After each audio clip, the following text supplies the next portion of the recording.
Assalamualaikum warahmatullahi wabarakatuh. Saya Mimi Sintiana Dera dari R10 Akuntansi. Di sini saya akan menjelaskan materi mengenai pengendalian keuangan dari materi mata kuliah akuntansi keperilakuan. Baik, selanjutnya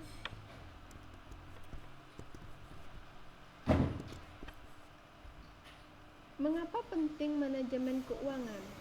Manajemen keuangan dalam suatu perusahaan besar maupun perusahaan kecil sangat penting, dikarenakan prinsip keuangan ini digarisbawahi dengan adanya perkembangan dramatis yang terjadi dalam pasar keuangan.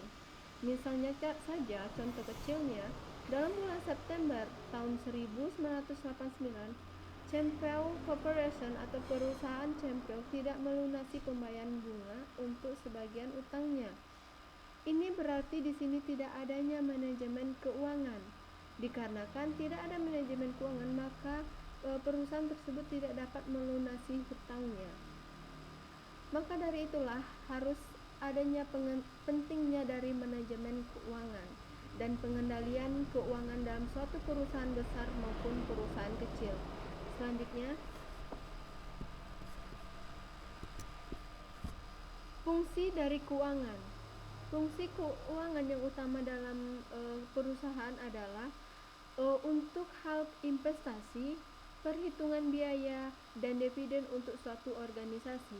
Dengan adanya keuangan, kita dapat melakukan investasi, dapat melakukan perhitungan biaya produksi atau lain sebagainya, maupun dividen untuk suatu organisasi. Dengan adanya kegiatan-kegiatan ini, maka diperlukanlah pengendalian keuangan agar semua tercapai dengan sesuai dengan harapan tujuan dari perusahaan tersebut. Pengendalian ini sangat diperlukan oleh perusahaan yang besar maupun perusahaan yang kecil. Dengan adanya pengendalian keuangan ini dapat mengendalikan keuangan dari suatu perusahaan. Selanjutnya,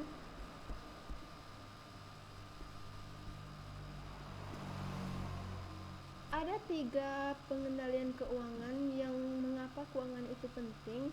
Yang pertama, dalam perencanaan dan peramalan manajer keuangan berinteraksi dengan para eksklusif yang bertanggung jawab atas kegiatan-kegiatan perencanaan secara strategis dan umum.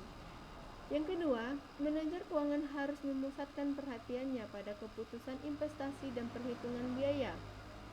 Yang ketiga, manajer keuangan menghubungkan perusahaan dengan pasar uang dan pasar modal. Yang keempat, manajer keuangan harus bekerja sama dengan para manajer lainnya agar perusahaan dapat beroperasi seefisien mungkin. Dengan adanya pengendalian keuangan ini tadi, keempat elemen ini dapat terlaksana dengan baik, tentunya dibantu oleh manajer keuangan. Dengan adanya pengendalian keuangan ini dapat mencapai segala tujuan dari perusahaan agar mendapatkan laba atau keuntungan yang diharapkan. Di sini manajer keuangan bekerja sama dengan manajer-manajer lainnya. Baiklah, selanjutnya.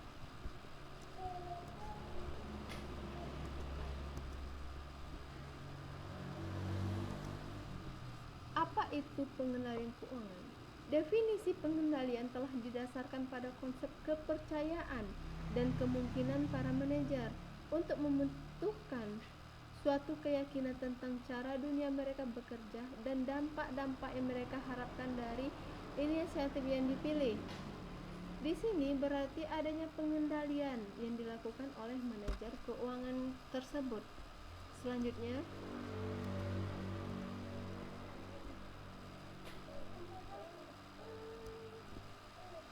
pengendalian terpadu, khususnya pengendalian komprehensif yang merupakan pengendalian suatu konfigurasi yang saling melengkapi subsistem formal yang mendukung proses administratif suatu perusahaan. Di sini pengendalian ini terbagi menjadi 3, yaitu khususnya pengendalian terpadu ini terbagi menjadi 3, perencanaan,